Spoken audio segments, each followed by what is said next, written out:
l'entrée du péché dans le monde, l'incarnation de Jésus-Christ, la régénération, la résurrection et plusieurs autres faits présentés dans la Bible sont des mystères trop profonds pour être expliqués ou même saisis pleinement par l'esprit humain. Mais Dieu nous a donné dans les Écritures des preuves suffisantes de leur divinité et nous n'avons nullement lieu de douter de celle-ci, parce que nous ne pouvons pas comprendre les mystères de sa providence. Dans le monde matériel, nous sommes constamment entourés de mystères impénétrables. Les plus humbles manifestations de la vie sont un problème que les plus sages philosophes sont incapables d'expliquer. De tous côtés se présentent des merveilles qui surpassent notre intelligence. Faut-il donc être surpris s'il se trouve dans le monde spirituel des mystères insondables? Toute la difficulté se trouve dans la faiblesse et l'étroitesse de l'esprit humain. L'apôtre Pierre dit qu'il y a dans les Écritures des points difficiles à comprendre, dont les personnes ignorantes et mal affermies tordent le sens, pour leur propre ruine. 2 Pierre 3,16. Les sceptiques ont tiré de ces points difficiles des arguments contre la Bible, mais ce sont là au contraire des preuves solides de sa divine inspiration.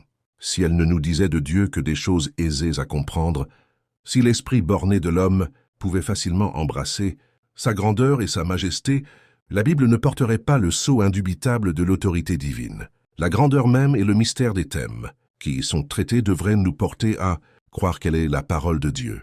La Bible révèle la vérité avec une telle simplicité et une adaptation si parfaite aux besoins et aux aspirations du cœur humain qu'elle a fait le charme et l'étonnement des esprits les plus cultivés. D'autre part, elle met les humbles et les illettrés à même de comprendre le chemin du salut. Et pourtant, ces vérités si simplement exprimées traitent de sujets si élevés, si profonds et tellement inaccessibles aux facultés humaines que nous ne pouvons les accepter que parce que c'est Dieu qui a parlé. Ainsi, le plan du salut nous est révélé de telle manière que chacun peut comprendre ce qu'est la repentance envers Dieu et la foi en notre Seigneur Jésus-Christ et s'engager dans cette voie pour être sauvé. Et cependant, ces vérités si faciles à saisir contiennent des mystères qui nous voilent la gloire de Dieu, mystères qui confondent celui qui cherche sincèrement la vérité, mais lui inspire la foi et le respect. Plus il sonde la Bible, plus ferme est sa conviction qu'elle est la parole de Dieu.